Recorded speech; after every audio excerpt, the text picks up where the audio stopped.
Bismillahirrahmanirrahim. Assalamualaikum warahmatullahi wabarakatuh. Selamat pagi, apa kabar semua? Saya harap pada pagi hari ini kita masih semangat untuk sharing atau berdiskusi ya.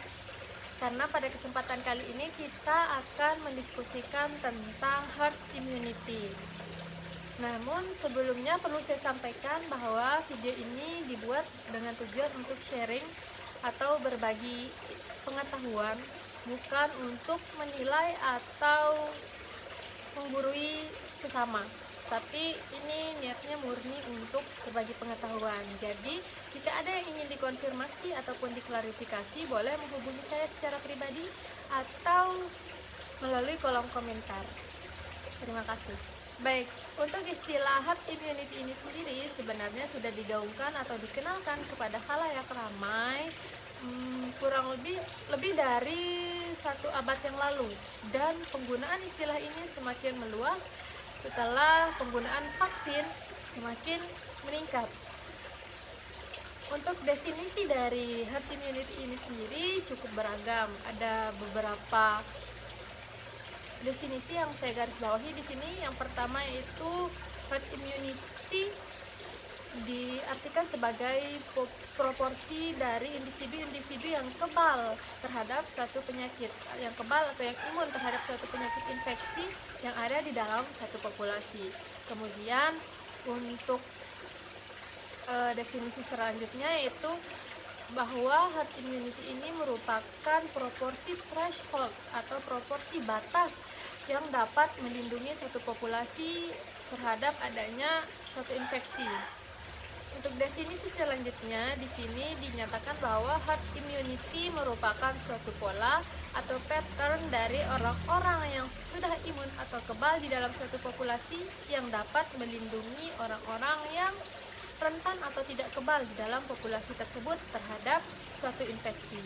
Ya, untuk definisi selanjutnya ini berdasarkan salah satu artikel yang saya temukan di dalam buletin Infection Prevention NU milik dari Asosiasi Profesional dalam bidang infection control dan epidemiologi.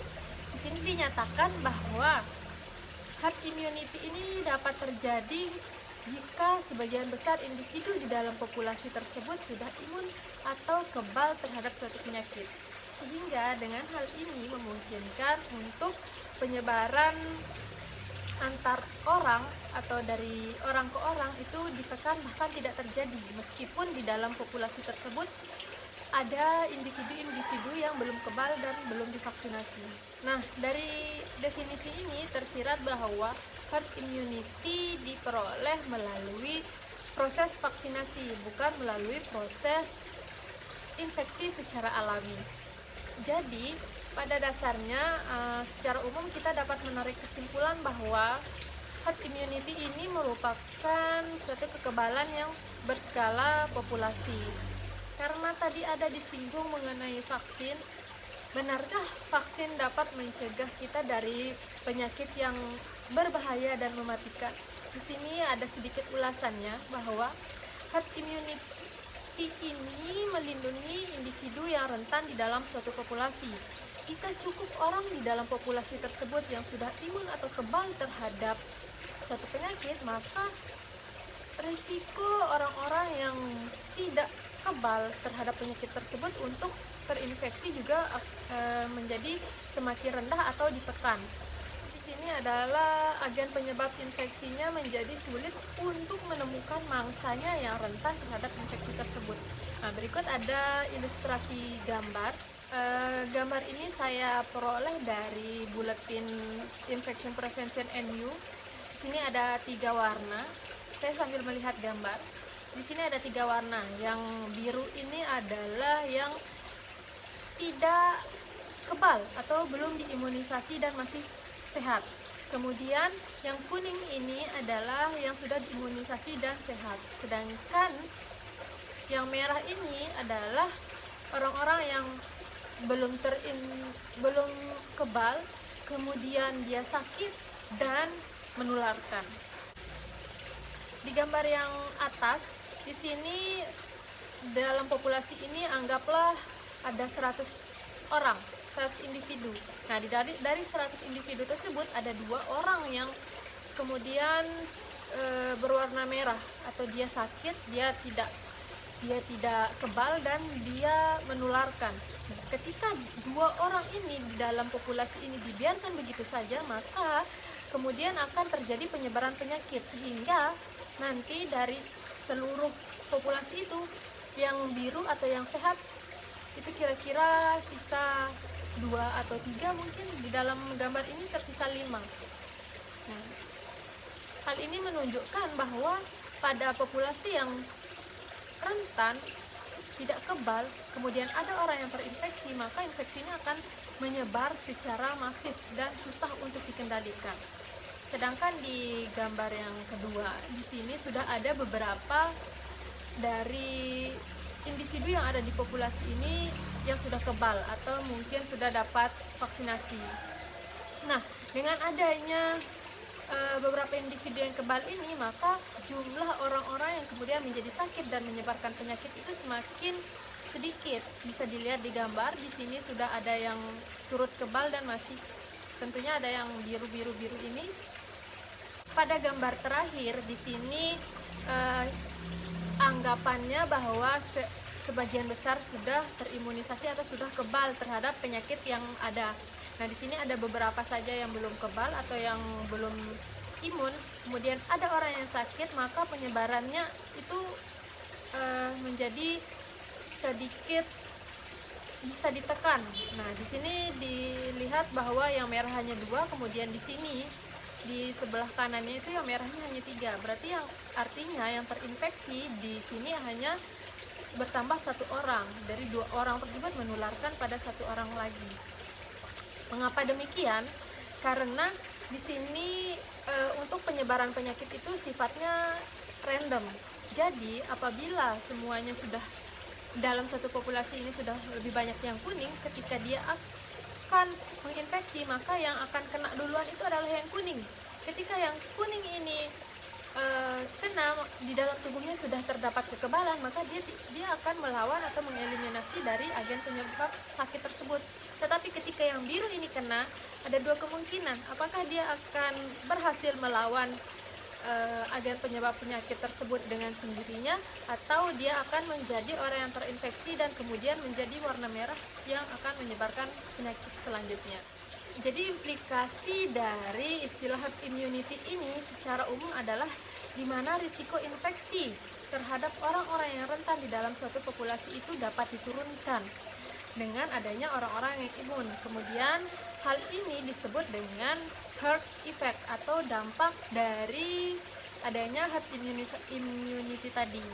Tapi tentunya di dalam herd effect ini sangat besar peranan dari sistem kekebalan tubuh individu masing-masing serta vitalitas atau status kesehatan dari orang-orang yang ada di dalam populasi tersebut. Berdasarkan artikel yang ditulis oleh Kim dan kawan-kawan yang judulnya adalah Vaksin Herd Effect, dinyatakan bahwa untuk mendapatkan herd immunity setidaknya harus ada lebih dari 80% individu dalam populasi tersebut kebal atau imun terhadap suatu penyakit infeksi. Sedangkan menurut Fine dan kawan-kawan dalam artikelnya atau jurnalnya yang berjudul Herd Immunity, A Road Guide, jurnal ini dipublikasikan di Clinical Infectious Disease, menyatakan, mengingatkan kita bahwa penting bagi kita untuk menyadari bahwa herd immunity dan herd effect ini sendiri dihitung atau dikalkulasikan berdasarkan model matematika, di mana hasil dari kalkulasi ini tentunya akan berbeda pada setiap penyakit infeksi dan pada kondisi geografis yang berbeda, karena kondisi geografis di sini kemungkinan memegang peranan penting dalam proses terjadinya herd immunity. Kalau kita mengandalkan terjadinya herd immunity ini berdasarkan infeksi alamiah, maka mengacu pada artikel Kim tadi, bahwa berarti lebih dari 80% orang yang ada di populasi kita harus terinfeksi secara alamiah dulu, baru kemudian akan muncul herd immunity. Itu pun apabila orang-orang yang terinfeksi tersebut semuanya dapat survive dan membentuk suatu kekebalan, bukan malah meninggal atau memperburuk kondisi kesehatan dari suatu populasi tersebut. Selama ini kita memperoleh herd immunity pada beberapa penyakit infeksi melalui proses yang kita kenal dengan vaksinasi atau imunisasi. Itu bagi penyakit-penyakit yang memang sudah ada vaksinnya. Nah, individu di dalam populasi tersebut dibuat imun atau kebal dengan cara kita memberikan antibodi secara langsung kepada individu, yang dimana hal ini berarti kan vaksinasi atau imunisasi yang pasif karena kita langsung memberikan kekebalannya. Tetapi selain itu kita juga bisa melakukan vaksinasi atau imunisasi secara aktif dengan cara kita memberikan antigen atau agen penyebab penyakit kepada individu tersebut. Kemudian individu tersebutlah yang dituntut untuk memproduksi kekebalan di dalam tubuhnya sendiri. Tapi perlu digarisbawahi bahwa antigen atau agen penyebab penyakit yang kita berikan secara langsung ini bukan antigen yang masih kuat atau yang sedianya menginfeksi pada proses infeksi alamiah. Tetapi antigen yang kita berikan di sini adalah bagian-bagian dari agen penyebab penyakit tersebut yang dapat memicu timbulnya respon imun yang optimal. Kemudian bisa berupa agen penyebab penyakit yang dilemahkan atau yang dimatikan atau yang dinonaktifkan. Untuk daerah-daerah dengan rate vaksinasi yang rendah atau keberhasilan atau cakupan vaksinasi yang rendah, maka dapat terjadi outbreak dari penyakit-penyakit yang pada dasarnya dapat kita cegah dengan melakukan vaksinasi atau imunisasi, termasuk di sini adalah measles dan pertussis. Untuk alasan mendapatkan herd immunity pada keadaan atau kondisi di mana vaksin masih sedang dikembangkan atau baru dikembangkan dan dalam kondisi wabah, maka pertanyaannya adalah realistiskah kita untuk menerapkan usaha-usaha dalam mencapai target herd immunity ini?